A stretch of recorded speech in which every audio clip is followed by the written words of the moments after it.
everybody. How's everyone doing? I'm so tired. My hair's a mess. I do apologize. There's my dog. So I thought I'd come live and just chat a load of rubbish, really, about wrestling. Hello. Hello. Um, I'll leave it a few minutes just in case anyone wants to join. Obviously, this is going to go up on the channel anyway. Oh my god, I'm getting attacked. um, Arthur, good boy.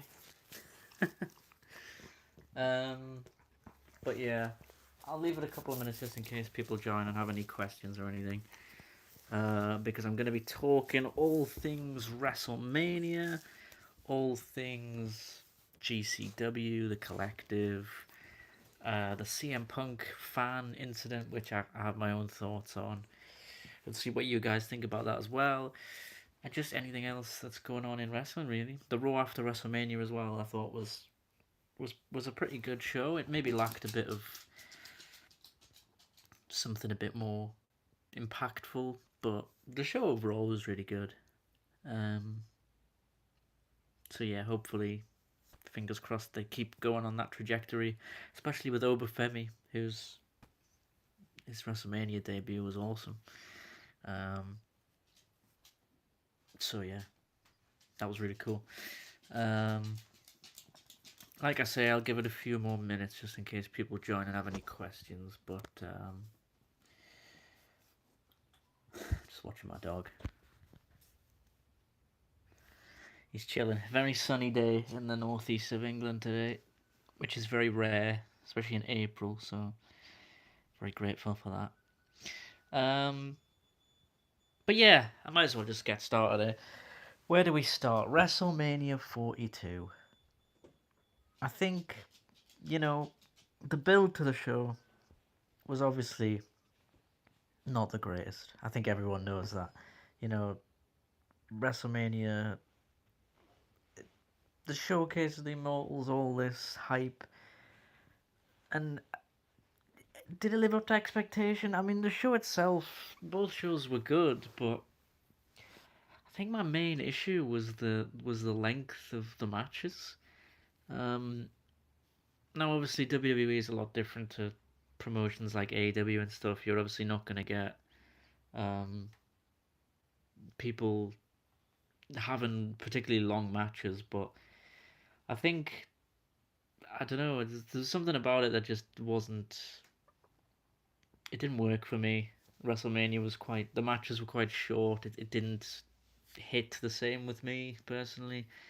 Um, Even though I enjoyed the show, it just didn't feel like it was working. If that makes sense.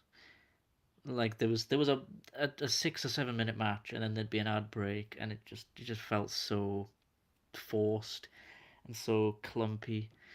Um, I see we've got a few more people in, so thank you everyone for coming on the live. If you have any questions, then please put them in the chat.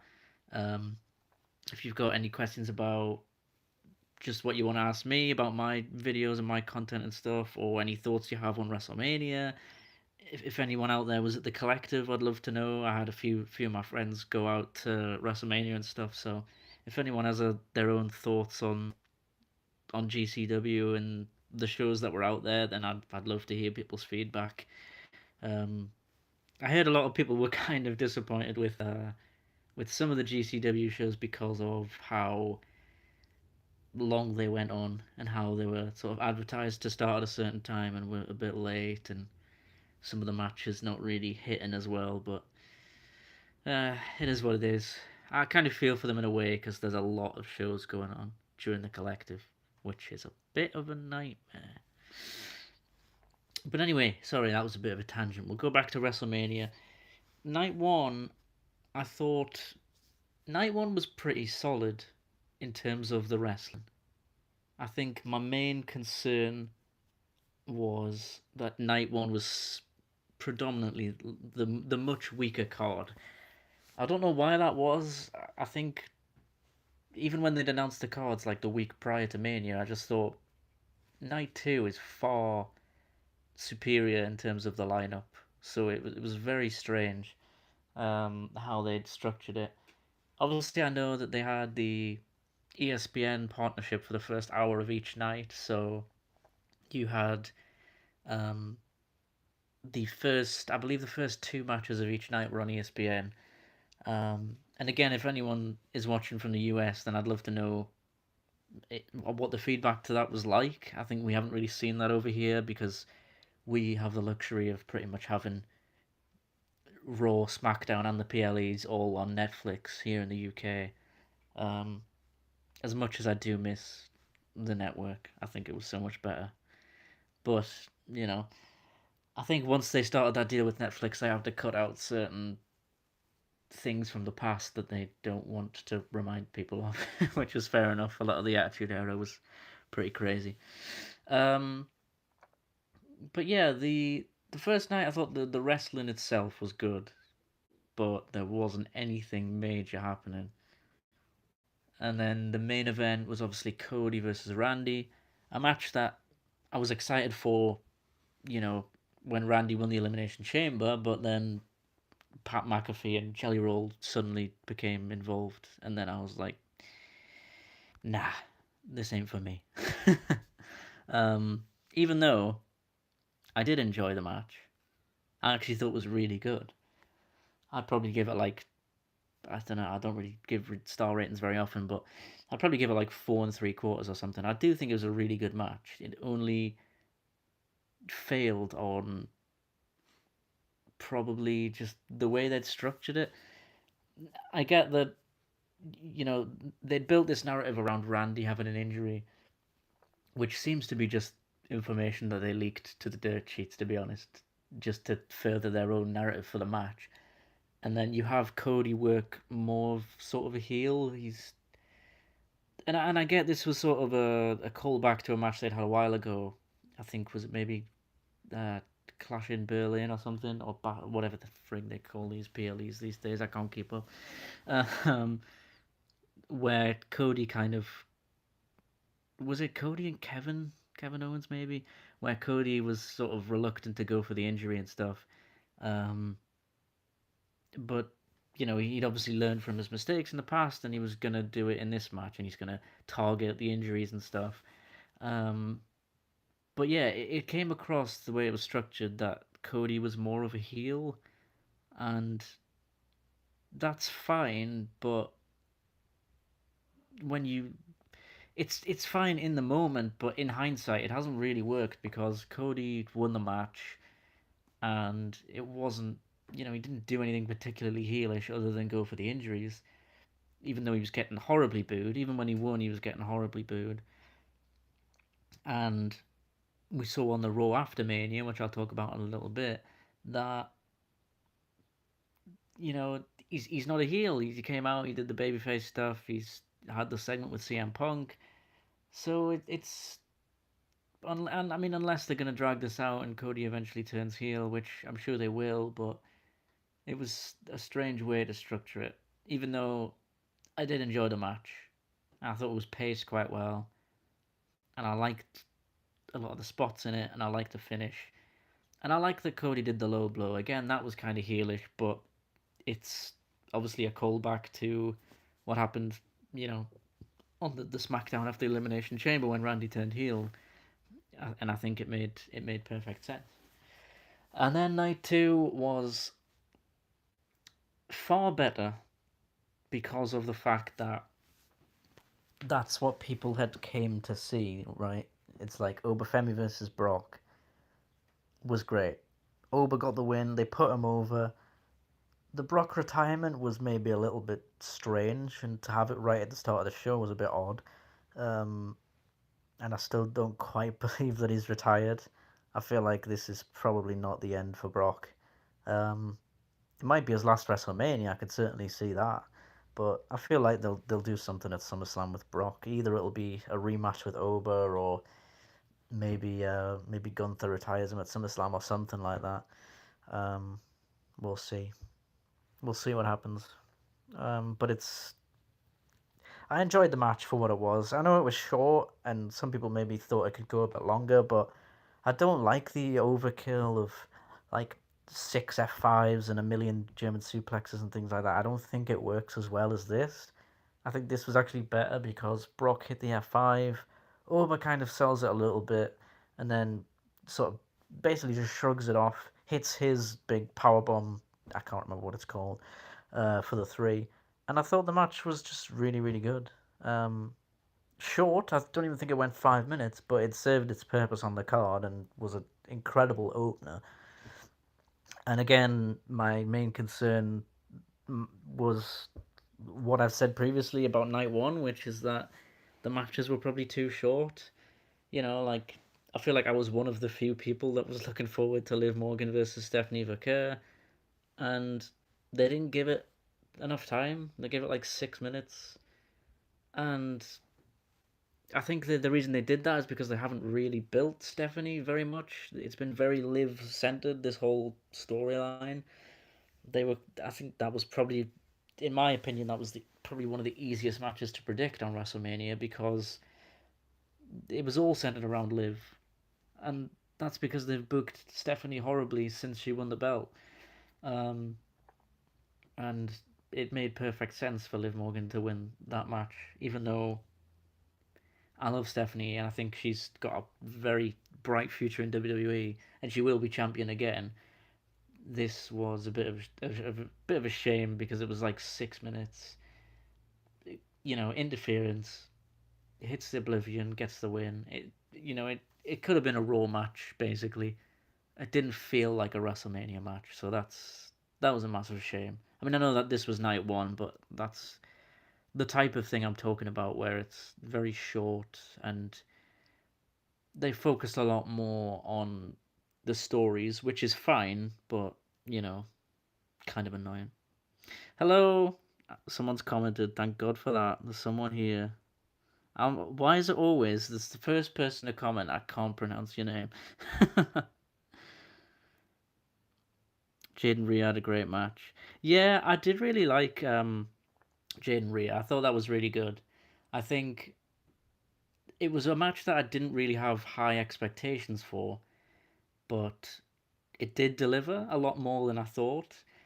I feel like we're sort of fed this narrative that Jade isn't a very good wrestler, even though I don't really believe that. I think Jade's proved that she's came on quite a lot since her time in AEW, and that's not a knock on AEW. I mean, um, they did a fairly good job of presenting her as a very strong, like persona and a very good character, but it wasn't in the way that like they limited her in terms of what she was allowed to show, which is obviously a shame. Um, we know Rhea's amazing at what she does. She's a great character and she's a great wrestler. And I don't know whether the tension between them in the build up to this match was real or not, or whether it was just kind of the build up for the storyline. But they worked really well together, and I genuinely think Jade is a good wrestler. I think she's still fairly green. Obviously, she doesn't have the length of experience that some of the other wrestlers have, but yeah, she's been really good. Sorry, I'll read these comments. WWE produces their matches and they want certain wrestlers to wrestle a certain way. Yeah, that's 100% true. I think that's become very clear with certain wrestlers, and Jade is probably the perfect example of that, right? They want to present her as very dominant, which AEW did as well, but she got to a point in AEW where she was limited in terms of she's kind of beaten a lot of the mid carders, and she was the AEW TBS champion, and she wasn't really given that next level. Whereas WWE have obviously given her that pretty much from the start, really. Like when she was first introduced, I think was it maybe SummerSlam a couple of years ago when she just made an appearance, and they felt as though they didn't even need to present Jade Cargill as here's all this backstory. It was just like, here's Jade Cargill, she's a star, and you already know who she is. And I did like that because it's refreshing. Sometimes I get that obviously not everyone watches both WWE and AEW. Like I personally don't watch a great deal of AEW, but I knew who Jade Cargill was because she just came across as a star in AEW, and it's kind of been the same for WWE as well. Hokey Town. I wish Jade had more opportunities to showcase herself before the Mania match. Yeah, definitely. I think the problem that they've had with Jade is not knowing who to sort of build her in a storyline with when she's clearly good enough to be in there with pretty much anybody, and I think should be given a little bit more time so that we can see more of Jade. Um, I don't know whether they limit what she can sort of say on TV because I feel like her character is quite generic, but she's obviously got the look of a star, and I think she wrestles like a star, and she wrestles like she knows exactly what she's doing. So I don't see why they feel the need to just put her in sort of like 5 minute matches. I think Jade can offer a lot more than that. Um, I mean, look, maybe they see something that we don't. Maybe they look at her and think, she's not there yet to have bigger matches. But yeah, we'll see. We'll see. But other than that, WrestleMania Night 2, I thought had some of the better matches for sure, including the main event, which I loved. I thought it was such a good match between two people that, for one, I love Roman. I think he definitely needed a title at this point. It's been a few years without the belt, obviously. Granted, he had it for 4 years, but I just don't think that. I don't think that Roman quite works with that character without a belt or without maybe even without the bloodline. I don't know whether they're going to bring the bloodline back in some sort of form. Obviously, the Raw after Mania, Punk, Roman still kind of has the Usos with him, but is he trying to sort of manipulate them into being his goons again? Even though Roman has said, I want you by my side. You're not my henchman anymore. But yeah, we'll see. Um, we'll see what happens with that. But I personally would like the bloodline back, even though I think people have rightly pointed out that if they do it again, it might tarnish the sort of original bloodline run. But hopefully not. Hopefully they can continue what they had before they stopped it. I think the bloodline came to its sort of a natural conclusion with the whole Cody storyline, but I definitely think if they can bring it back in some form and give like a new dimension to it, then yeah, why not? Uh, Hockey Town. I would just say I think if they could push someone like Tiffany, who I don't think is better than Jade, then they couldn't push Jade to the level and not hinder her career. Yeah, yeah, I agree. I think Tiffy is obviously very green as well. Um, I don't. From my personal opinion, I do think Tiffany has a bit more charisma and a bit more personality than Jade. But again, I don't know. We don't hear a lot from Jade. They make her sort of cut very generic promos, and I feel like we heard a bit more of her in AEW, and she was quite good at promos and quite good at riling people up. So yeah, it's something they probably need to do better at if they're going to present Jade in that way. And it'll definitely be interesting now because obviously she's lost the belt, so we'll see where they go from here. Um, whether they run that match back at Backlash, Rhea and Jade, or whether they just take Jade off TV for a while. It's hard to say because they do present her as a star, so I don't think they're just going to rush back to another program with Jade with somebody else. It's not the way I would do it anyway. Yeah, Punk Roman. I mean, I'm not the biggest Punk fan. I like actively dislike CM Punk, but uh, like credit where credit's due. That was a very very good match. Um, and I like the ending as well, where they sort of have this moment of almost like Punk realizes it's over. Punk realizes that he's sort of got nothing left in the tank, and Roman just off the ropes spear and gets the three. I thought that was a um, really well presented finish to the story that they've been building. even though they made such a big deal out of Roman calling Punk old, which I feel like is not the narrative they should have went down, but like the finish was a good payoff to that, so I'll kind of let them off. Um, Rowan might hold it to SummerSlam. Yeah, I could definitely see that.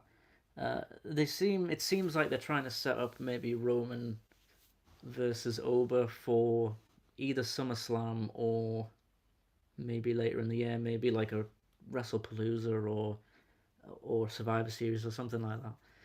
I believe on the post show of WrestleMania they'd mentioned that um, Ober had called out Roman for he said referenced something about after the summer, and then Roman said, we'll see how you do in the summer, and if you're still a big deal, then I'll give you a title shot basically. But yeah, I think Roman's not losing that belt until at least SummerSlam, but I think it'll be longer. I feel like he's got to have at least a year long reign. I know Roman said that he's coming back full time and stuff. How true that is, I'll see it when I believe it, because I think Roman is maybe bending the truth a little bit there, that he's going to be no longer part time. I feel like we'll be seeing him more in the build up to like the next like Backlash and SummerSlam, but there'll definitely be a point in this year where he takes a break for to do a movie or something like this. I just feel like there's no doubt. There's just no doubt. Um, or the Raw, yeah, yeah, I could see that. Like do you mean like the start of 2027? Yeah, I could see that. They'll have a big. I mean, when do they do their WWE always do a season premiere of Raw. I think it's in September because it's when all of the sporting season sort of starts in America, so they sort of try to capitalize on that. So maybe if they do like a big season premiere in September of Raw, um, maybe that's when it happens, or yeah, like the first Raw of the year, like they've done over the last 2 years. Obviously, since they've been on Netflix, they've made a big deal out of the first Raw of the year. So that in itself has become like almost like a mini PLE, which is pretty cool. Um, I'm not the biggest fan of Punk either. Yeah, I don't know what it is. I've never connected with Punk. I feel like he comes across very arrogant. I mean, I know that was obviously his heel persona for years, but yeah, I don't know. It wasn't for me. Punk's never really been for me. Um, but also, I've grown up as a massive Jeff Hardy fan, so you can't blame me. It ruined my childhood, that man. Bloody CM Punk. Hockey Town. I'm excited for Oba versus Roman. Yeah, me too. I think whenever it happens, they're starting to build that already for somewhere down the line. Like you say, probably maybe in SummerSlam or later in the year. But yeah, that's gonna be awesome. How long it'll go, I don't know, because we've seen Ober and NXT have longer matches, but similar to what we just said about Jade, like are they only going to present Ober in these sort of quick finish matches, a bit like Brock, you know, which I don't think they should, because I know you want to present him as this big dominant guy who it doesn't take him long to win matches, but it's the same with Roman. Like Roman comes across that way, but Roman just had I don't know. I have to check cage match, but I'm sure the match with Punk was like 33 minutes, and Roman still came across like an absolute star. So I don't think they need to do short matches, and hopefully they won't. Hopefully, when this match finally does happen, um, they get like a good 20-25 minutes. And if I had to make a prediction, I think it'll probably happen at. I'll say SummerSlam. I'll say maybe it'll be the main event of night two of SummerSlam. Uh, duh, duh, duh, duh, duh. I'm happy for Trick. He's going to be a great US champ. Yeah, I love Trick Williams. I think everybody does, right? He's just extremely charismatic and definitely deserves that US title. What they were doing taking the title off Carmelo in the first place, I have no idea. Um, for the last 6 months plus, well, even longer, like even when like Karrion Kross was trying to get in Sami Zayn's head, they tried to build this narrative that Sami, the only thing left for him is the world title because he's won the IC, he's been US, he's won the NXT title, he's won the tag titles, he's technically quote unquote main evented WrestleMania, even though it was a night one. Um, I think Sami was like, well, the only thing left is to win a world title, and they've been building that narrative for so long, and then they just had him win the US title and then drop it at Mania. It's like, okay, very strange, very very strange. I get that they wanted to get Sami on the card, but this just made no sense. I mean, Sami's obviously very popular with the Saudi crowd because he's very outspoken about like his political beliefs and things like that. So it's possible that maybe they want to have Sami win the world title um, at Mania next year in Saudi. I think that's possible, but is that what people want? I mean, certainly not anymore. Certainly not in the US. I think Sammy Hogan, is how he's presented now. Certainly from the internet wrestling community, but also, you hear it in the arenas. He gets booed out of the building. So, and they only made that worse on themselves by putting him in a program with Trick Williams, who's like, even though he's presented as a heel, he's one of the biggest like fan favorites in the whole company. So, very bizarre decision. Um, and I'd like me and my girlfriend always do predictions for the PLEs, and like for me, I picked Sammy to win that match because I thought maybe there'll be a double turn where Trick gets organically even more over, and Sammy turns heel in the middle of the match somehow. I don't know. Maybe he low blows Trick. Maybe someone comes out to help him or something. Um, and that was my. I thought Sammy's just won the belt. I know Trick's massively over, but I just thought have Sammy turn heel in that match and keep the belt. Um, Obviously, the other way they could do it is just now that Sammy's lost the US title. Sorry, they could have Sammy turn heel in the next couple of weeks. Um, you know, because they can do it very organically, and because Sammy's been going out on TV and saying like, I don't know what I did wrong. Like I don't know why you guys are booing me, and that can very easily, you can tell a very easy story there about like he can turn heel because he's just sick of the fan. He's sick of trying to cater to the fans, and I think that is, even though that's a bit of a generic reason to turn heel, it would make sense. Um, I hope Sammy goes heel. Yeah, I'm glad Trick just won. No, that would be a bad idea. Yeah, I mean, to be fair, once Trick had won, I was like, you know, I'm very glad that that's what they did. Like, even though I'd fantasy booked this idea in my head of well, I think to be honest, I was trying to rationalize Sammy's just won the title, so they need to do it somehow. Then I just felt like I don't know. I don't know. I think I just thought they were going to keep the belt on Sammy for a little bit longer. Um, but I'm glad that they've you know given Trick this big moment because he deserves it. Like he's massively over, and WWE have over the last year or so have missed the boat on so many opportunities with other people who were so over, and they just waited far too long. So it is good to see them, you know, cash in on people like Trick and Oba. Um, so yeah, uh, I'm very happy. If Sammy beats Trick, that would have been terrible because the only reason they'll give it to him was to give it to Trent because he sacrificed Carmella. Yeah, no, that is true. I think they obviously wanted to protect Carmelo and not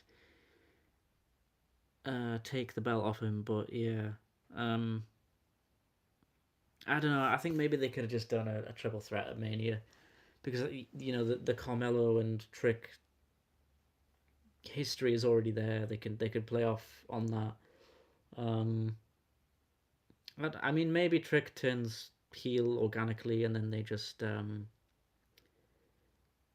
they pair Trick and Carmelo back together again because I mean they're both very popular at the moment, so it would make sense. Um, I'm not a massive NXT watcher, so I can't remember how Carmelo and Trick sort of fell out, but Trick was the babyface in that feud from what I remember, um, and Carmelo was the heel because I guess Trick was kind of in Carmelo's shadow, and Carmelo was kind of ordering him around, so that's sort of how they separated. But yeah, um, only reason they gave it to him was to give it to Trick because yeah, yeah, I agree. And I think also if you're gonna give Trick that moment, you, like the fans, I don't maybe they just knew that giving the belt to Sammy was gonna upset the fans, and therefore Trick winning it off him is gonna give like a big pop at WrestleMania. But then the downside of that is obviously the fact that they still had Sammy as the face and Trick as the heel.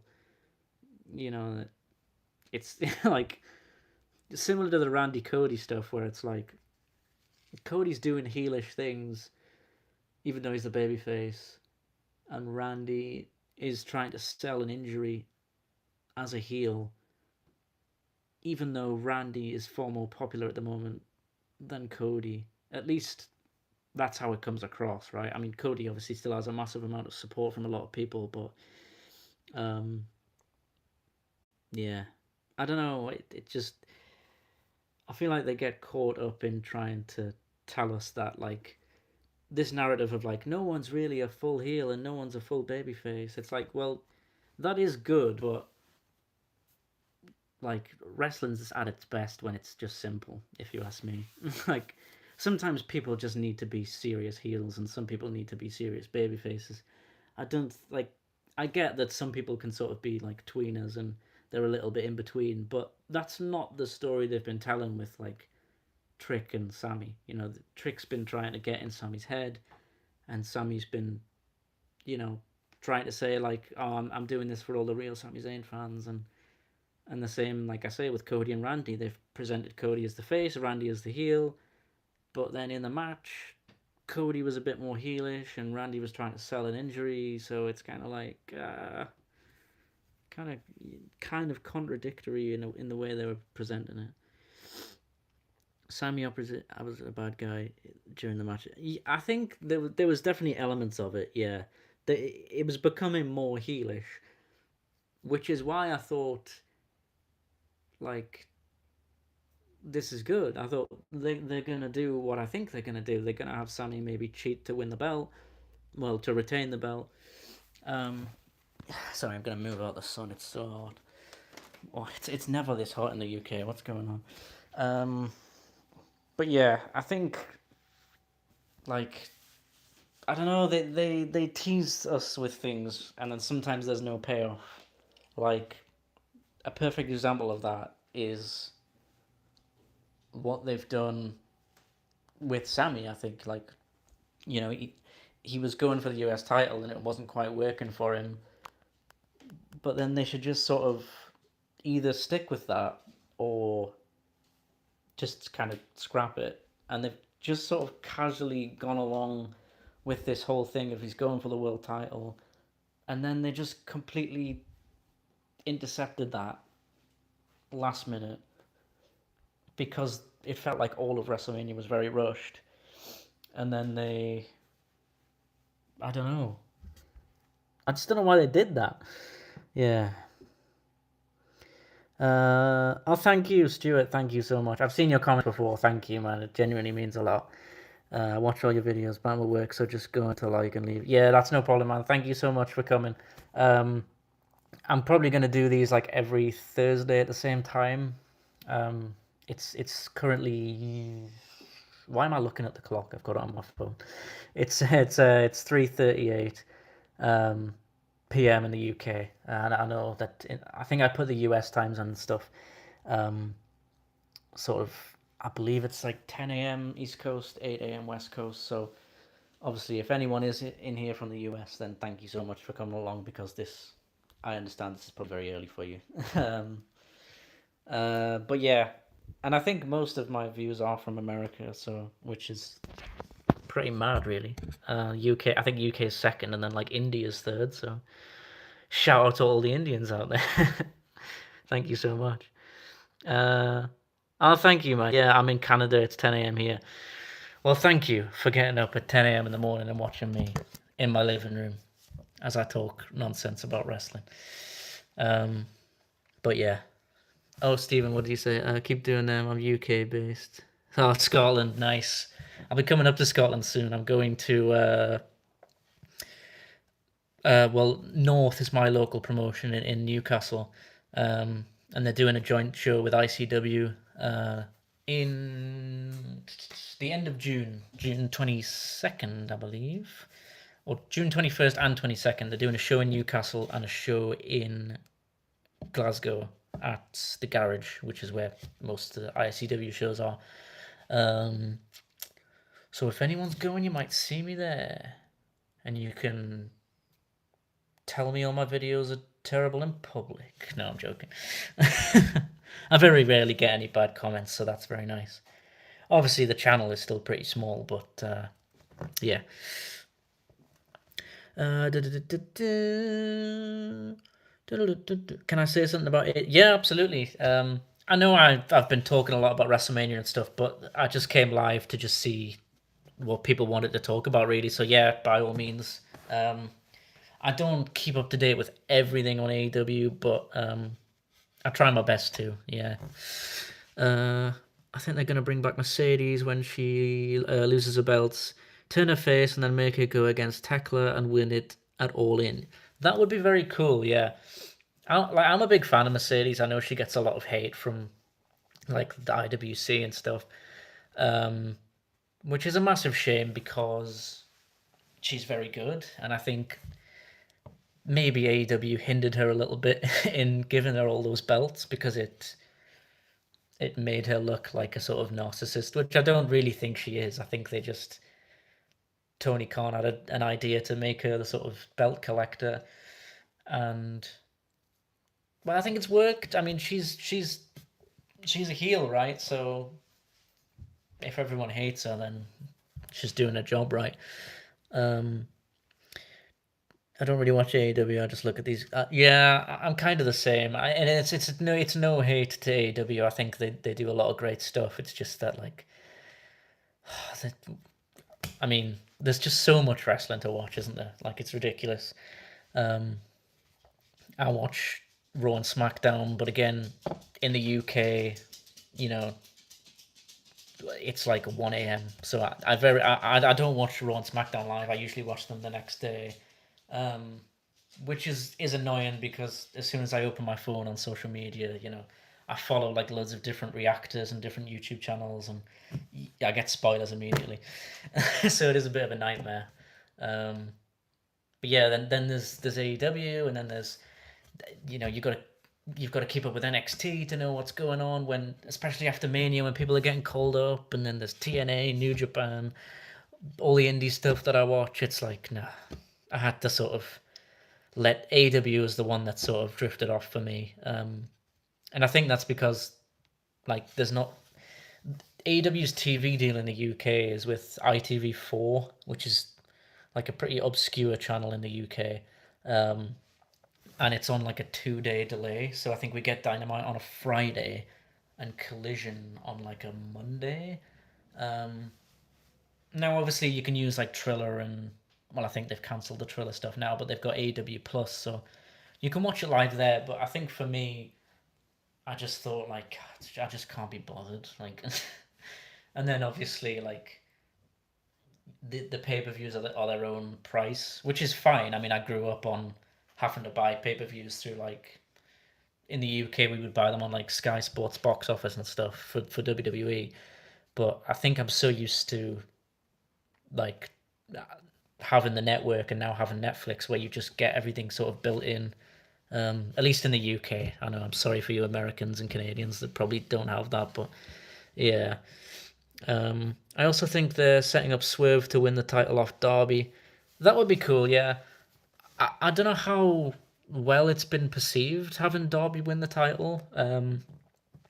I didn't really have a problem with it because I think Darby's a very good wrestler. I know that he's small and skinny, but like he's a badass, isn't he? Like he can get thrown around and still look amazing. So I don't think it's I don't think it's really a problem having him as champion. And yeah, I think Swerve is one of their biggest stars, so that wouldn't surprise me at all. Um, Swerve and Darby obviously have a lot of history, so well, and not only in just AEW as well, like they have obviously history from like Evolve and stuff. So um, and other indies, I think maybe like Wrestling Revolver. So yeah, that would definitely be cool. But going back to what you said before, yeah, Mercedes taking the title off Tekla would be very good. Um, I think Tekla's really good. I don't really watch a lot of Stardom and stuff, so I didn't really see her over in Japan. But ever since seeing her in AEW, like yeah, she's impressed me from what I've seen. I'll occasionally watch like one of the pay-per-views or like an episode of Dynamite here and there, and yeah, she's very good. I really like Tekla. Maybe it'll be versus Swerve All In. Yeah, that'd be really cool. Um, uh, yeah, I think yeah. For I've been to the first two All Ins at Wembley, and they were both really really good. I don't think I'm gonna go this year. I think tickets are still available, but I think I've just lost a lot of my interest in AEW, and that's no hate to AEW. I think it's just there are certain gripes I do have with it. I don't like a lot of the no selling stuff. Sorry, that's my dog barking. I don't like a lot of the no selling stuff. I think it just I've become I don't know. I've become Jim Cornette, and I'm only 26 years old. I shouldn't be complaining about like these young wrestlers because, like I say, I'm only 26 myself. But I don't know. It's sometimes it's too choreographed for me, AEW. But that's just the modern style of wrestling, so I can't hate on it. It just is what it is. Um, I find Tekla pretty cool. Yeah, I think she's just comes across as like a badass, and I like her gear, and I like the spider walk and stuff like that, and I like the faction as well. I'm trying to remember off the top of my head what they're called, like the her sky blue, and my brain's gone. Julia Hart. I think they're really cool, and I like them as a unit, especially when it felt like Julia Hart and Sky Blue for a long time didn't really have anything like a major part to play in any sort of storyline. Like they've definitely found their home with Tekla, and it works. Yeah, Sisters of Sin. Yes, thank you. Um, AW pay per views are always incredible. Yeah, I think like, and I know people complain about the run times and stuff, but I, I don't know. There's something I like about like a really long show. I don't know why that is. Like if I see that a show went like 5 hours, I'm like, oh yes. Maybe I'm just weird. I don't know. I don't know if other people. I feel like it. It depends really. Um, and obviously that's like I say I've got gripes with AEW, but like if a WWE show goes 5 hours, then I know 2 hours of that is probably adverts. So it's potato really, isn't it? There's problems I have with every company. Um, and I mean the ticket prices, Jesus, don't get me started on the ticket prices. I think I went to the first two all ins in London, and I think my ticket for the first year I sat quite near the back. Still had a pretty decent seat, and I think it was like 70 quid, £70. I don't know what that is in dollars, or Canadian dollars, but probably like 95 maybe, um, maybe 100. I don't know what the exchange rate is these days. Um, and then my second year I was closer, and I think it was like 140. So that's maybe like $170 or something. And then I mean, I can see everything that's going on for AEW's pretty much biggest show of the year. It's kind of their equivalent of WrestleMania if you think about it, and Like, I mean, what ticket do you get for WrestleMania for like $100? Like, you don't, do you? Even if you sit right at the back. Um, and then I've seen all the TikToks of people like ordering food in at WrestleMania, and everything was like, a drink is like $30, and I know that's just prices in Vegas, but yeah, god damn.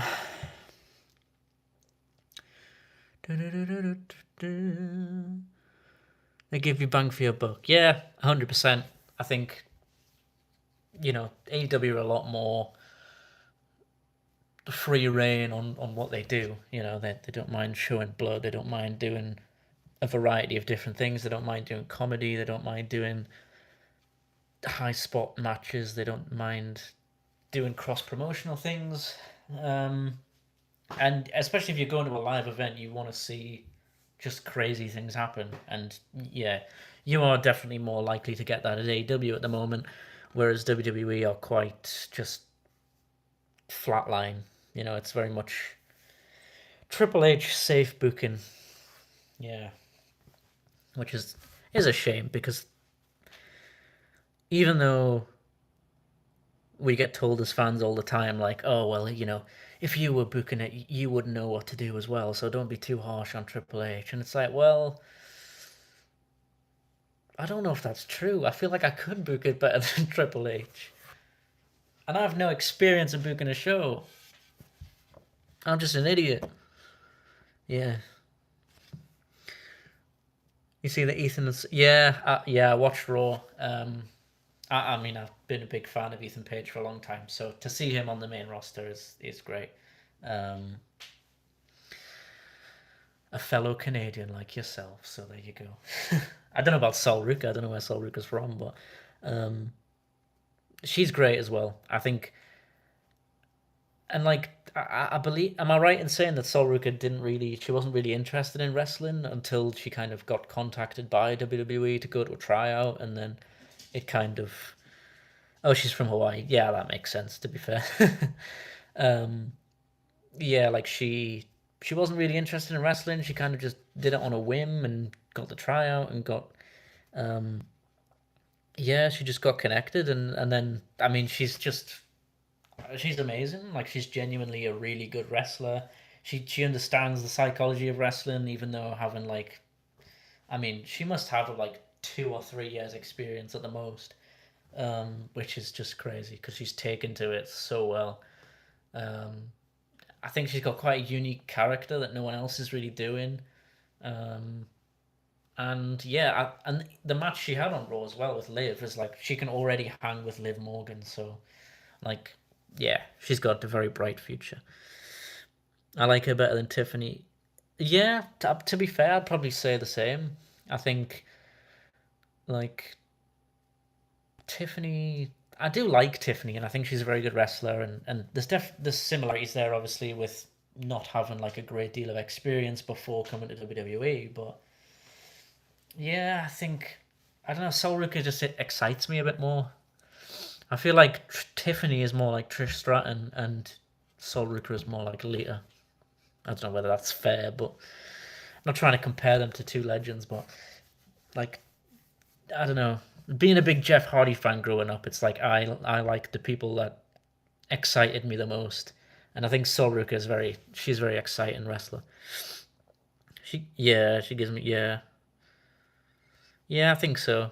I think the like wearing the Vans and stuff and just being like this kind of like skater like Hawaii girl, like I don't know, it's cool. I think they don't have anything like that. And that's no offense to Tiffany. I think she's great, but like, she's kind of just got the spoiled brat type of gimmick. Even though she's a face now, which I still don't think it translates very well as a face. I think she was better as a heel, but yeah. I think Ethan can win the IC belt. Yeah. I think Ethan Page is phenomenal. I think he's so underrated. Um like and I don't know when I first discovered Ethan Page. It was many years ago, probably watching like PWG and stuff. Um but I just thought like he comes across so well, and he's someone that I don't know. He's never really been given like a huge singles push in any promotion. I mean, you could maybe say in NXT he did, but it was obviously pretty short lived as NXT champion. Um, but like it was clear that they wanted him to, I guess, give the rub to like a lot of the newer talents. And I guess I kind of feared that that would be the limit with Ethan Page, a bit like Sean Spears, where it's like, they'll do well in NXT and they'll help build for the future, but then that's kind of their ceiling.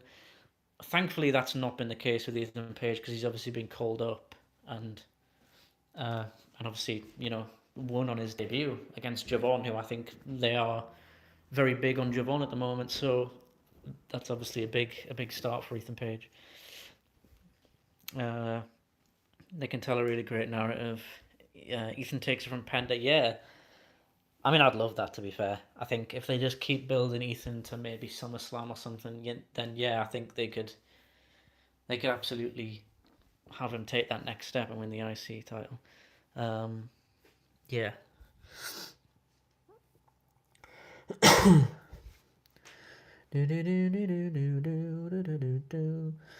can't remember what else I was going to talk about. I suppose the collective, um, GCW.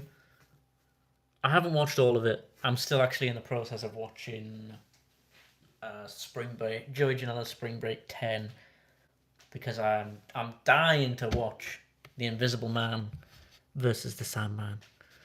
Um, I've only watched the first two matches, which was a 11-man or 11-person, because I think Shotzi was in there, and Vipress actually. There was two women in there, in this huge ladder match, which was horribly overbooked.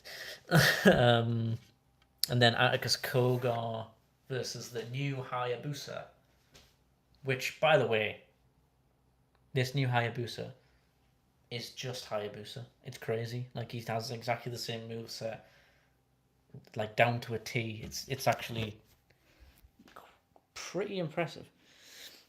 Um, I wanted Evans to win so bad. Yeah, I think he was my pick for WrestleMania. Like I was saying before, me and my girlfriend make predictions every year at WrestleMania, and yeah, I think we both picked Javon.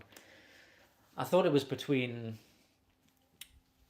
probably just Javon and Penta. Really, I didn't really see anyone else winning, but yeah, I understand. Yeah, I agree. I understand Penta retains. So, um, and we'll see where they go next. I can't. I'm trying to think what happened on Raw. Did anything happen with Penta? Um, was it Rusev? I think Rusev attacked him, didn't he? So they're going down that route, which I think. Does anyone really care about Rusev? I mean, I feel bad saying that, but I don't know. I don't watch indies too much, but I do keep up with news. Yeah, I think the overall consensus was that the collective didn't go down particularly well. It was a bit mismanaged because there was so much going on, and they're not doing it next year because of the fact that they always do it in the same city as WrestleMania, but next year obviously they're in Saudi, so um, I don't think they're doing it at all because they only really get massive interest if people are there. You know, if people are there for WrestleMania, then they're more likely to come to an indie show. So they're not going to do it in Saudi, and this it sounds like it could be the end of the collective. I don't know if they're going to do it the year after, so which is a bit of a shame. But um, I mean, I'm sure until the end of time, indie shows will be in the same city as WrestleMania to try and capitalize on the buzz of WrestleMania. Um, might be a fatal four. Yeah, could be. I think that they're still building a number of people for the IC belt. Um, yeah, because the thing is, I like Rusev as a wrestler, and I think he's a great heel. And I enjoyed the stuff when he first came back with Sheamus. I thought that was actually quite good, and they presented him pretty well. But then I haven't really done much with him since. And then he came back for this. I mean, the ladder match was great, but obviously it was so rushed. And then they were like, "Oh, by the way, Penta's now defending the title against all these people who've apparently won matches, qualifying matches on main event, which nobody watches." So it was like, what is going on? um, yeah. You know what's crazy? I don't know who wins. Oh, Queen of the Ring, yeah. But for the men, I've got Oba. Yeah, I could see it being Oba. I think what they've started doing is obviously having. Well, I say it started. They've been doing this for a long time, but um, they usually have the winner of the King and the Queen of the Ring challenging for one of the world titles at SummerSlam. So if they are going to do Oba versus Roman, yeah, I could definitely see Oba winning. Oh, we've got loads of new questions. Thank you. Do you think TKO will? I can't speak. Do you ever think TKO will sell WWE? If well, probably yes. To who I don't know, but I just I don't. I could see. You know, my main concern, and I've said this before, is that they sell it to Saudi Arabia. That's my main concern. Um, because the Saudis have, it's pretty clear that they have unlimited money, essentially. And they're obviously partnered with WWE.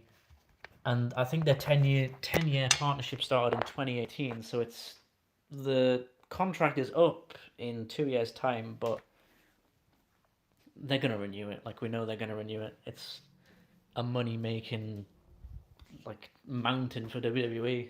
They're never going to end that partnership because it got a lot of hate when it first started because of all the political and like economical things that go on in Saudi Arabia, um, and the fact that you can't really be seen holding hands in public. The homophobia is homophobia.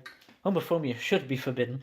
Um, Homosexual relationships, I meant to say, are like forbidden in Saudi Arabia, and women have only just been allowed to vote, and they're obviously not the most progressive country. No disrespect to the Saudis.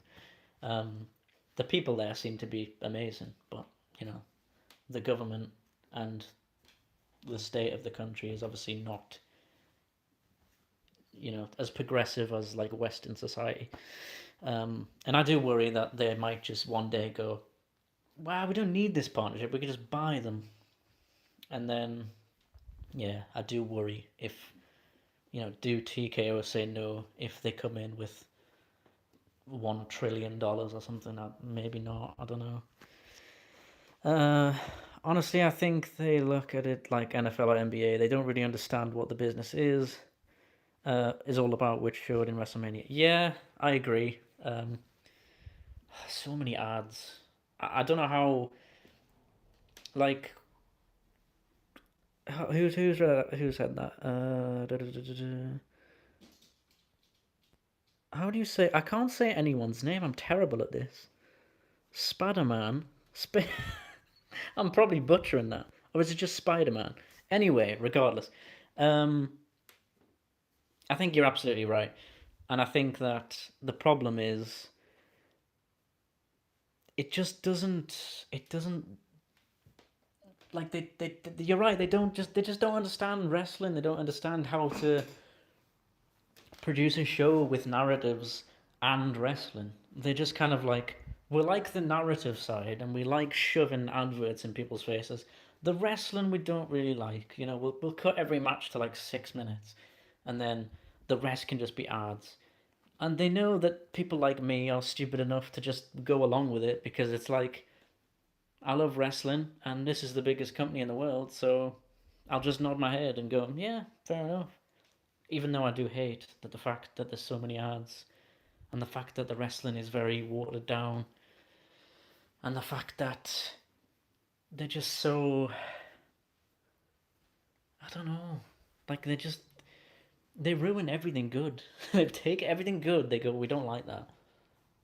We like our relationship with Saudi. We like all the adverts. We like plastering the ring canvas with a million sponsors. And we like charging extortionate prices for WrestleMania tickets. We don't like offering great wrestling and great storylines. That's an afterthought, which is very annoying. Quick cut reactions. Hello, what's up? How are you, man? Um, let's see. Sorry, I've missed probably a few of these now. Funny enough, I thought Alistair was going to do better than Rusev. That's not been the case. He's been showcased more. Yeah, I mean, Alistair Black, they brought him back, and what has he done? And that's no offense to Alistair. I think he's a great character, and the same with Zelina. And I thought when they paired them together after the Priest feud that maybe they'd get a bit more time, like on screen time, and be a bit more progressive with Alistair and where they're gonna take him. But now he just loiters in the background on SmackDown every week. And they had him in the Randy storyline, like trying to get in his head and stuff. So maybe he factors into that further down the line. But yeah, I don't know. I don't know what they're doing with Alistair. It's bizarre. Do you think you're witnessing the downfall of WWE as we used to know it? Kind of, yeah. Um, I feel like they like to push the narrative that WWE is in this massive boom period, which is probably true in their sense because it's probably never been more financially successful than it is right now. But that's because they charge extortionate prices for everything, and they've commercialized. Obviously, WWE is a business, so it's commercial, but they've commercialized everything about WWE in the sense that even house shows, which they've massively cut down on, which I think is bad in itself, but even house shows are like, you have to be like, if you're like a parent of a child and you take them to a house show, let's say you got two kids and you go with your partner, so there's four of you, it's gonna set you back like hundreds of dollars, hundreds of pounds as well. Like everything now, like I went to house shows when I was a kid in the UK when they would come over here, and tickets for adults were like 60 quid, and tickets for children were like 20. So you don't get that now, and I get that that's just the world has progressed and everything's inflated, but you can see the parallels with AEW where they can charge, you know, what some people might still consider as an expensive price, but it's still affordable for the average person. Like, I feel like I've now been pretty much priced out of ever going to a WrestleMania because, for one, I live in the UK, so it's, to fly to the US or Canada or Mexico or, anywhere in the sort of North America, I'm just like, that costs a shit ton of money to begin with. And then the ticket prices and the hotel and then the food, which apparently was extortionate at this year's Mania. It's just like everything is now everything now is like an experience. If you go to a house show, you have to buy tickets, and then you have to buy merch, and then you have to buy food, and then you have to buy meet and greets, and like everything's its own experience.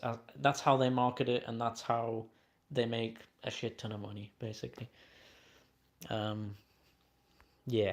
Sorry, I've missed loads of questions. Wrestling is a different industry. It doesn't need this much celebs to sell tickets. It's not. It's not about mainstream. Ari can't understand that. Yeah, I agree. I think, like, and it goes to show the fact that they've got Pat McAfee, who they're trying to present as a heel in one of the biggest storylines going into WrestleMania,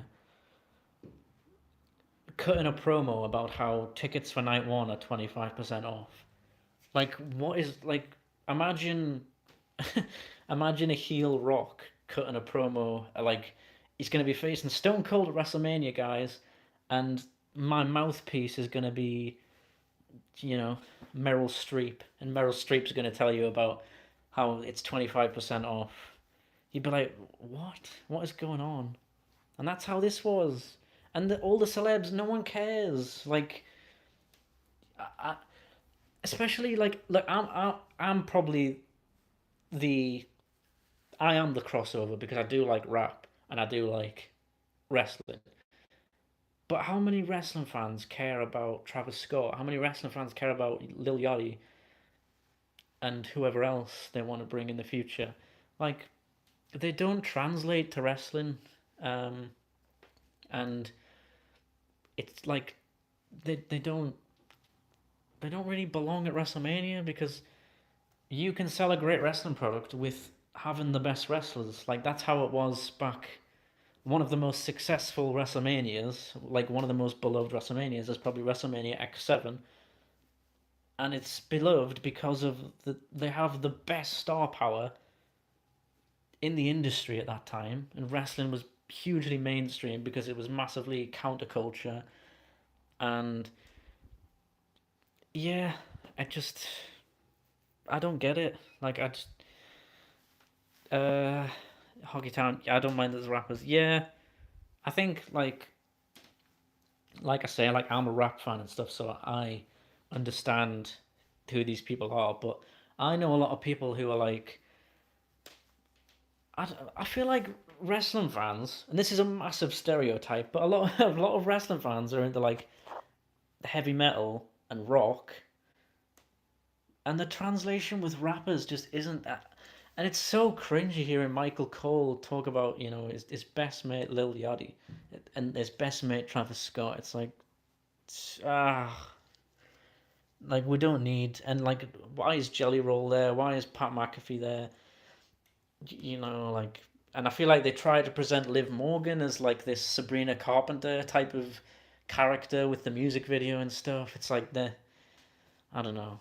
I am worried that like the main event of WrestleMania in the next couple of years will be like Ed Sheeran versus Justin Bieber or something. Like it's just they're obsessed. They're obsessed with celebrities and feeling like this is the way to make wrestling mainstream.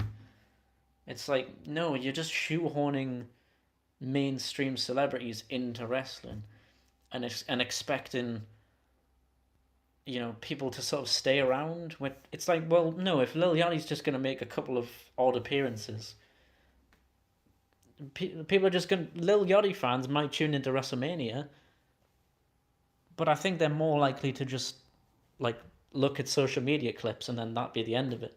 Like I don't know how much engagement you're actually getting from like I don't know. Well, I say that, but I don't actually think they care about making new fans. They just care about clips and they care about moments and they care about what's going to keep them going from a business perspective. Because, I mean, you see that on TV, right? They're always bragging about this is the most viewed YouTube clip on the WWE channel of all time. We're trending #1 on Twitter. It's like with the Cena heel turn. Like, did that lead anywhere great? No. It's like they planned this heel turn, it worked, it was executed really well. They all high fived each other and went to bed, and then the next morning they come to work and they go, "Oh shit, what do we do now? Because we didn't think about this. We didn't actually plan to. We didn't know what to do next. We're here for the moments, guys." Yeah, yeah. I enjoyed Ice Speed as well. I think I enjoyed it because I'd seen him do wrestling training and stuff from like the YouTube series that he had. So I was like, I'm already expecting him to be semi decent at wrestling, and yeah, he was. So it worked. And if you're gonna have people like that in the ring, then I kind of understand it, because this was obviously like a one-off thing. Um, and if there are celebrities that want to come into WWE and do it full time, then I'm all for that. Like, I've never been a big fan of Logan Paul. I think the guy's kind of a bit of a dickhead, but like I can't deny that he's a good wrestler and that he understands wrestling and he's good at promos and he takes it seriously. So, like, yeah, why not? Um, I think it's just annoying when celebrities come in and they get this huge like Like, why is Jelly Roll in the biggest storyline of like WrestleMania Night One? Like, it's just like that's the embarrassing stuff. Yeah, I think wrestling will be pulled away from WrestleMania. I think in the future wrestlers will be pulled away, and WrestleMania will be matches like Johnny Depp versus Jason Statham versus Adam Sandler. Yeah, I agree, and that's what I'm worried about. Um, it's just how they use them. Yeah, 100%. Like you say, WrestleMania one had oh god, I can't remember her name now. Um, Cyndi Lauper, wasn't it? Um, and a few other people. I mean, obviously Mr. T was in the main event and stuff, so they had a lot of celebrity appearances then. But it's kind of like if they're special guests, like Joe Jonas was there performing the national anthem. Apparently, that was never shown, by the way, on UK Netflix. So, but I'll take their word for it that he performed. Like that's fine, that's cool. Or like yeah, I don't know, if they want to do like, I mean, I wouldn't really want this, but if they wanted to do like a sort of Super Bowl halftime show where they have a bunch of celebrities or something, yeah, you can do that, but just don't have them involved in Randy versus Cody, because it's just it doesn't need to be. Um, sorry about that. Like even the choice of celebrities is terrible. Outside of America, who the fuck knows Pat McAfee? Yeah, 100%. I don't know where you're from personally, but yeah, in the UK, I literally know Pat McAfee from WWE. I know him from like he had that NXT match with Adam Cole. He's had a few matches on the main roster. That's literally all I know him for. And they always show NFL stars and MLB players and stuff, and I'm like, I don't have a fucking clue who you are. And it would be the same if they came here and they put a load of Premier League footballers in the crowd. Like Americans would be like, "Who the hell is that guy?" Um, it's just maybe it translates to Americans. I don't know, but I think for anywhere outside of America, we're just kind of left going, who? They're gonna do Logan versus Speed at SummerSlam. I can already see it. Yeah, you're probably right. You're probably right. It might be a good match, but I just don't know if people are gonna care that much about it. But maybe, I don't know. Maybe they will. I don't think Logan's good at promos. He can do some spots here and there, but I don't see the whole talent that people are gushing over him for. I definitely think he's more hyped than he deserves. I think he's done well to cross over, but yeah, he's a bit overhyped. Yeah, I agree. Uh, but he can't carry a match. Yeah, I think if he, that's maybe what would concern me about if Logan had a match with Speed. It's like, I mean, Logan's, he's been good in his singles matches and tag matches, but he's very rarely by himself with like a top star. Oh, sorry, like a new star. Um, so I don't know how that would translate, but yeah. Mr. T was in the minute. Yeah, it was Mr. T and Hogan versus, was it Piper and Orndorff?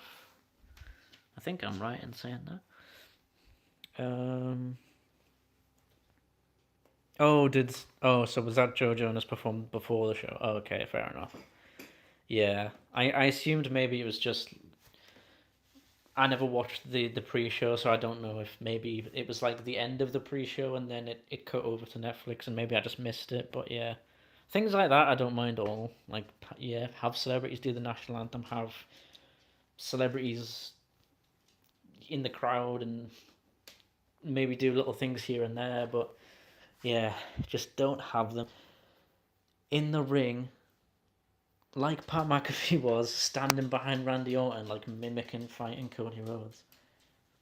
Thankfully, WWE did the right thing and kind of just squashed Pat McAfee, and then he was out for the majority of the match until he came back as a referee. I don't know. You tell me what that was about. I'm a Canadian. I don't know who Pat McAfee was before WWE either. Yeah, like we get more like backstory about people who've been on the indies for 20 years. Like, you know, when they first bring like Kevin Owens or Finn Balor to WWE, we get the whole backstory of who they are for people who don't know who they are, which is brilliant.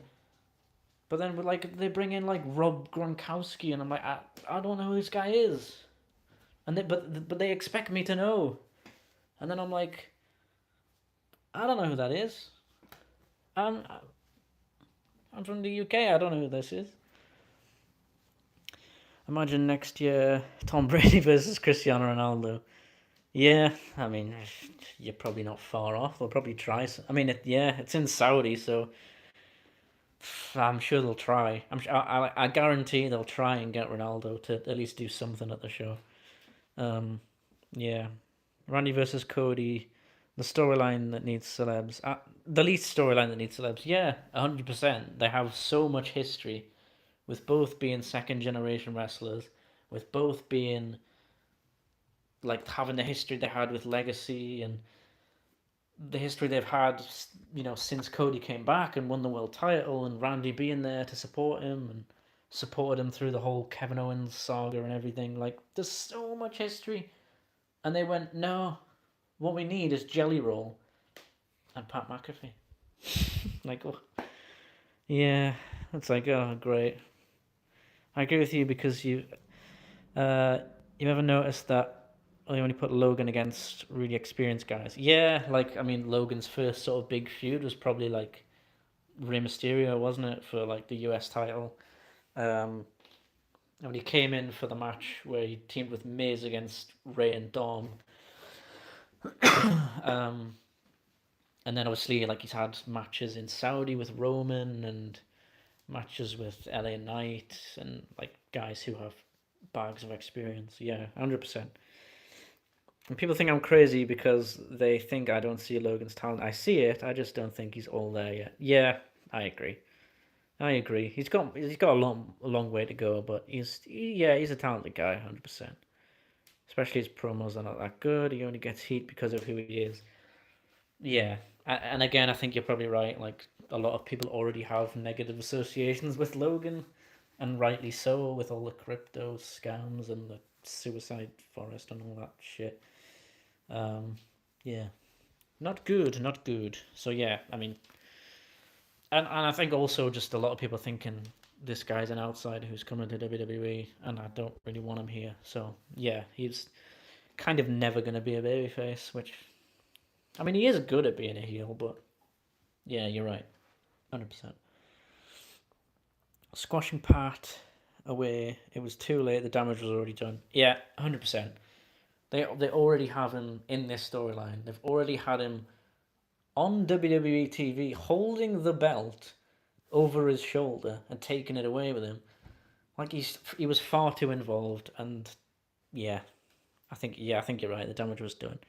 I only care about it because I like ISO Speed. Yeah, I like Speed as well, and I think he comes across as like a pretty decent human being as well. So that's good. If they wanted Ronaldo, they'd raise the tickets 500%. Yeah, you're probably right.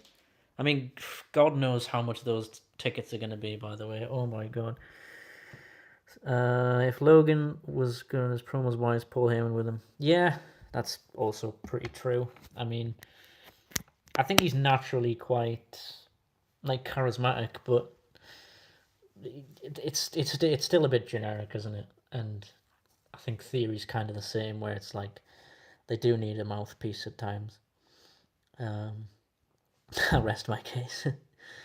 If Logan was as good as Zork, why is he with Division? Yeah, the hiding Logan flaws. Yeah, I think you're probably right. I think like Logan is just not where maybe they wanted him to be by this point. Um, I think he's a very talented guy, Logan, but it's not quite working. In terms of like, and I think that people in WWE speak very highly of him. Like a lot of people have said, you know, oh, Logan will be a champion within, like he'll be a world champion in the next couple of years, and I'm like, I don't see it personally. Like I do like him. I think he's a good wrestler. I think he is a decent promo, but I don't think he's ready for a world title. I don't know. Like, I don't. He's good, but I feel like he's good as like my level of good with Logan is like he's good because he's came from somewhere else and adapted very well. Should he be a world champion over most of the people on the roster? No, not in my opinion.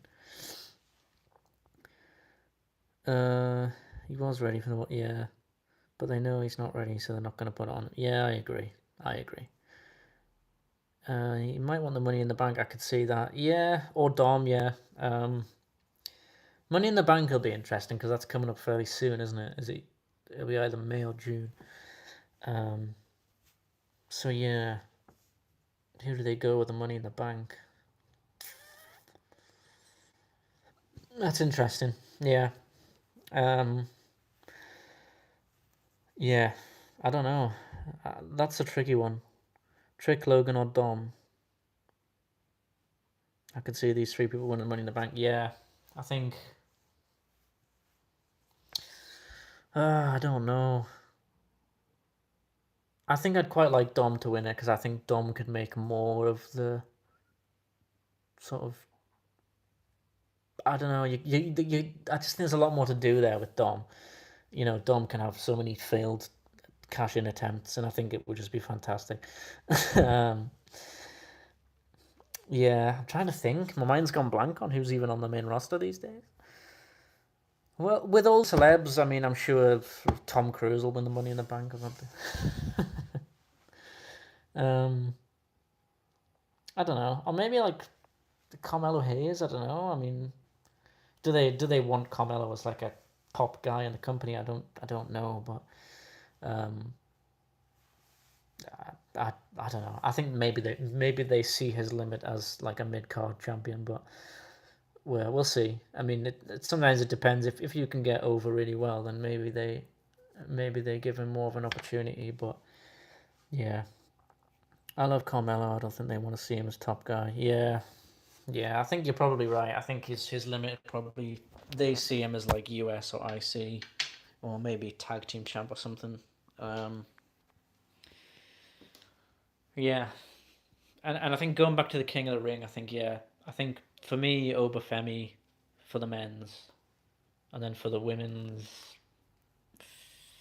depends what title they go for, doesn't it?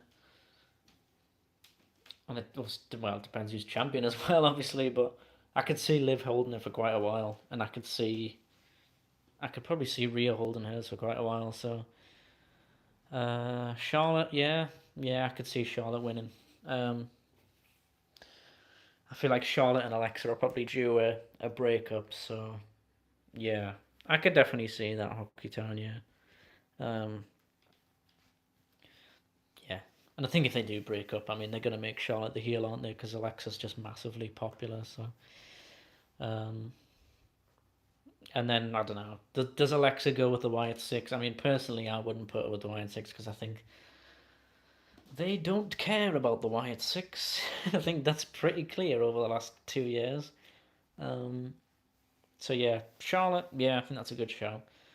Um, maybe Io. Does she maybe go for Rhea? And then maybe they turn a heel or something.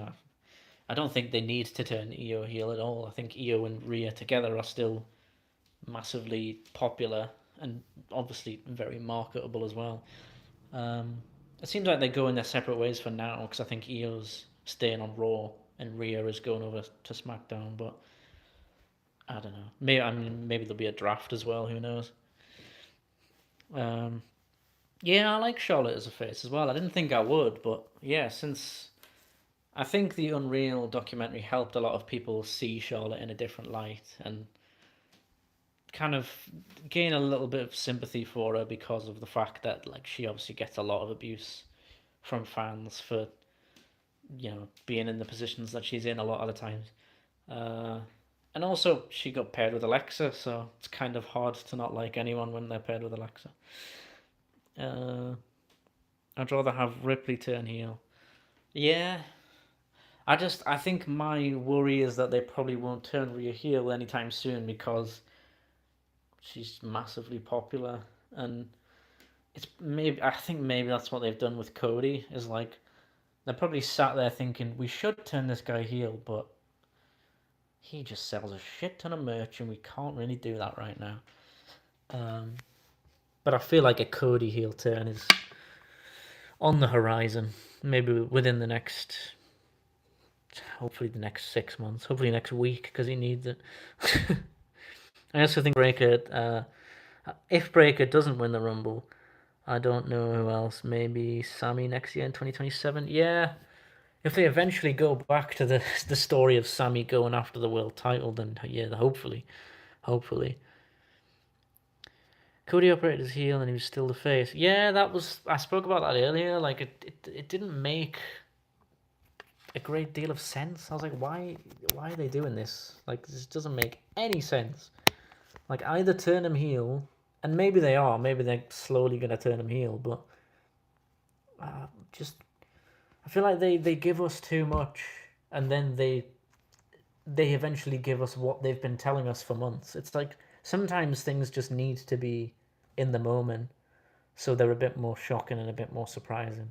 It's like you don't need to subtly hint at us for months that he's gonna turn heel, so that he eventually turns heel. Because it's like, okay, well, you've been telling this story for a long time now, um, and hopefully they don't drag it on too long. Because I think there's been times where, I mean, even WrestleMania, like if Cody had turned heel there, I think that would have made perfect sense. And they didn't do it, even though, like you say, he did operate as more of a heel. But he still overcomes Randy and Pat McAfee, and he's still the babyface hero. And he's came out on Raw and cut the promo with Punk and stuff, and it's like, he's still a babyface. Why do they keep doing this? Like they've got to turn him at some point. Like they have to, otherwise, he just becomes what Roman was before he turned heel. Like he's just this babyface that nobody wants to see as a babyface. And I feel like fans would probably still dislike him if he was a heel, which is exactly what you would want your heel to be. So why they haven't done that, I don't know. But I feel like it's coming, but they're just going to make it so obvious that it's coming that when it does, no one's going to care, which is, yeah. Yeah, it's like they don't want to turn him heel because he sells too much merch and he's too popular with the kids and stuff, but then they keep teasing that he's going to turn heel, but then he doesn't. It's like, well, come on, WWE, pick a lane. That's why I'm excited for Ethan Page, because he's going to be one of the top guys where he's actually going to get legit boos. Yeah, I think Ethan Page is organically just a really good heel. He's good at winding people up. He's good at riling the crowd up, and that's exactly what WWE need right now, is a heel that actually is presented as a heel. You don't always need the, is he a heel, is he a babyface? Ethan Page is a heel, and he's going to do heel things, and he's going to win matches by cheating, and he's going to cut promos and tell everyone how awful they are, and that's good.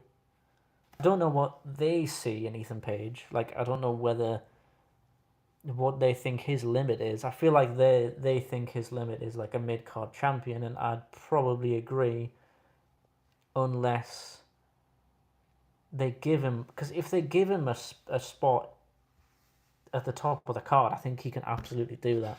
But I just don't know whether they see him as a top deal. I mean, obviously time will tell. He's just been called up, so yeah. Yeah, he's the next. Yeah, I could see him as like the next Miz, 100%. And yeah, Money in the Bank in a couple of years. Yeah, I mean, yeah, I would agree, because I think this year's probably too early for him to really get like a push with the Money in the Bank. But yeah, next year or the year after or something. Yeah, 100%. Hopefully they don't waste him, because I think he is a very talented guy. Oh, there's another chat. Hello. Wilberto, that's a cool name.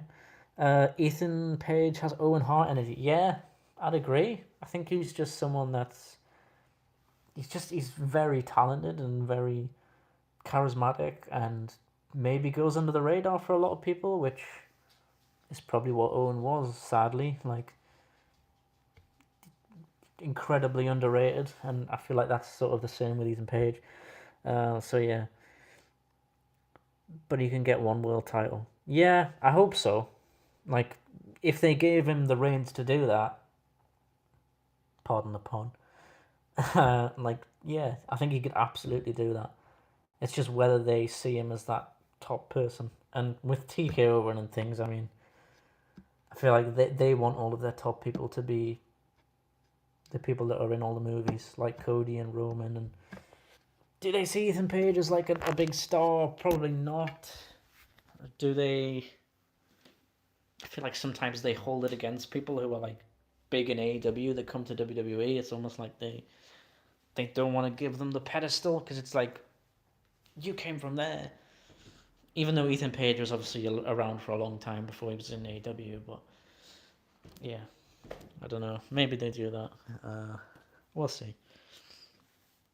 Yeah, I mean Ethan was never big in AEW, which you're right, and that is a massive shame. I mean, did Ethan did he ever win a title in it? I don't know. Was he the TNT champion or anything? I can't remember.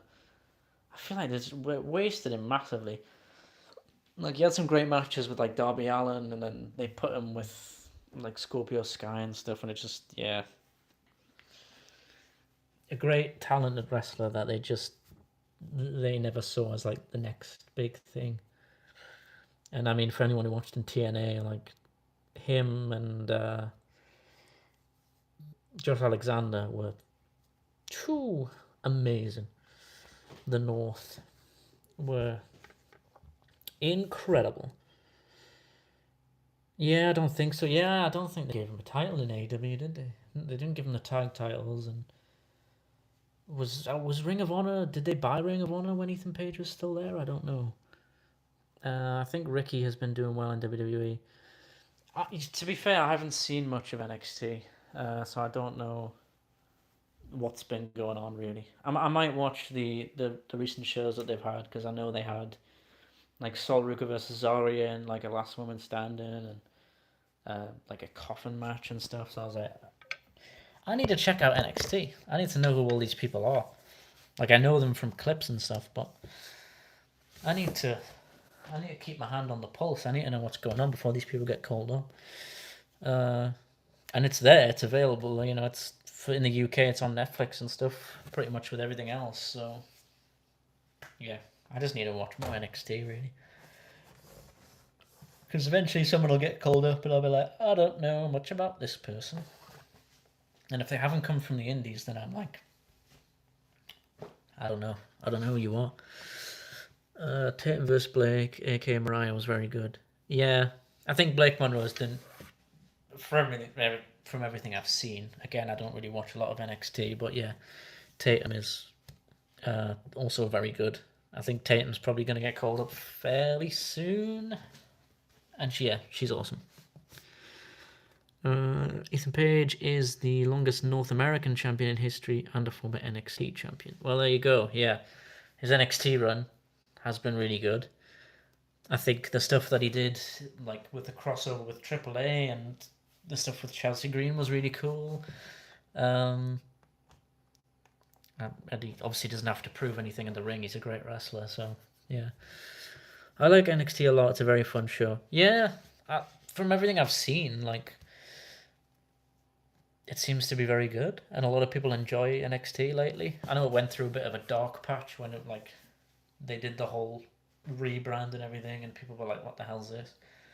But it seems to be like the last year or so they've gotten massively back on track with like presenting it in a cool way.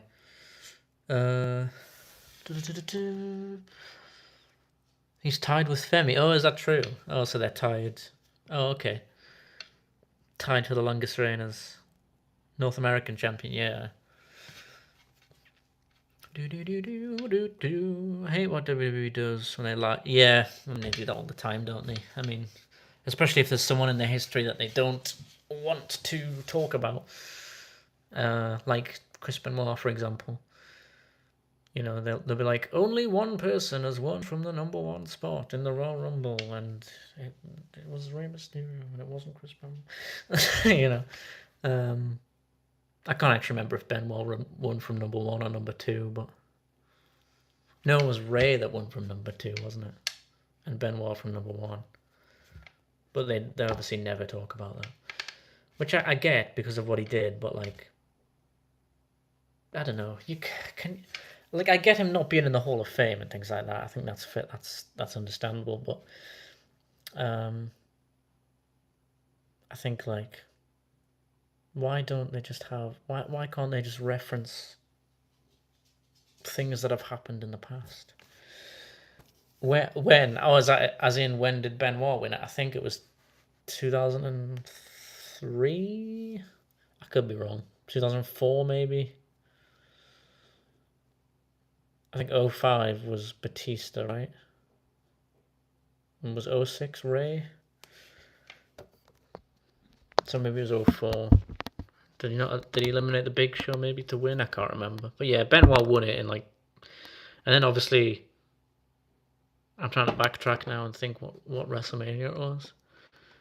Was it WrestleMania 20? I think was it not WrestleMania 20 when he won the like undisputed world title? And obviously they don't mention that either, because him and Eddie both won like major titles, didn't they, on the same night?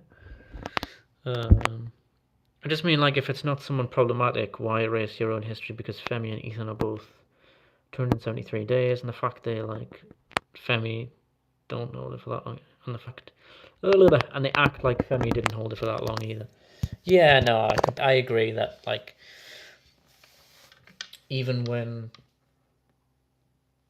it's not problematic, even when it's just to suit their own narrative, you know, they'll present it in a way where it's like, this is what happened, but don't look it up because we're lying to you. Which is annoying because I don't know, especially when you know the facts, you know. I understand in the past when they didn't want to mention like other promotions. I know like when Shinsuke first came and stuff, they were like, he's traveled all over the world and he's even been to Japan. And it's like, well, we know where he's been, but you're not gonna say. They've gotten a lot better at that over the years. Like they've referenced like New Japan and they've referenced like winning the IWGP Intercontinental title and stuff like that. But I don't think they've ever mentioned AEW, have they? Or didn't Sami Zayn reference it once or something? When he was heel. Ethan is more truthful than the company because he admits that he tried. That he admits that he tied the reign. He never said he'd beat. Yeah, that's true. The only thing they're not allowed to reference is AEW, which I understand. Yeah, I agree. I mean, it's obviously their biggest competition, so you know, it's like in the UK if like BBC have a football game on, and like during the World Cup, for example, the two biggest like broadcast companies in the UK are BBC and ITV, and if BBC have one game on, and then ITV have another game on, BBC aren't going to advertise the game that's on ITV. You know, they're never going to say, oh, by the way, when you're finished watching this, go and watch this other game. They might reference that the game is happening, but they won't say where it's happening. They won't tell you what channel it's on because it's like, you know, it's our rival broadcast network, so we're not going to give them any publicity. So yeah, I think that's understandable. AEW do it more often. AEW have definitely referenced WWE, but I mean WWE is the biggest wrestling company that's ever existed, so they're not losing any interest from people. You know, I don't think there's anyone watching AEW that doesn't know what WWE is. So it's like they can reference that. You know what I mean? Yeah, you can ask a question. Absolutely, ask anything you want. I'm probably going to be on until just before 5, and I'll probably leave at 5. Let me bring my phone close. I'll read this question. Sorry. Are you on like a break? Because I honestly thought you had been busy. We've been here quite a while, which I didn't mind because I like talking. I'm actually not working at the moment, so I'm gonna be. Sorry, I'm just reading this as well.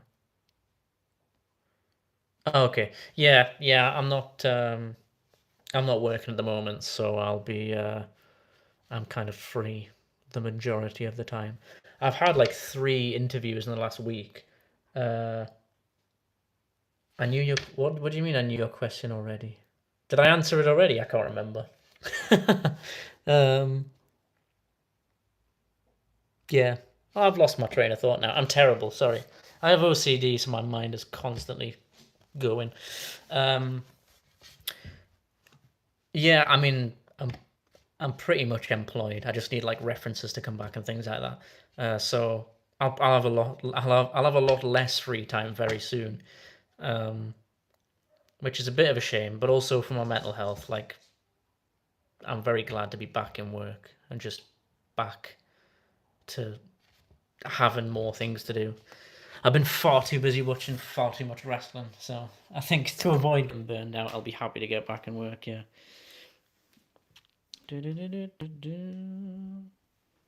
Oh yeah, no, I'll be leaving soon. Don't worry.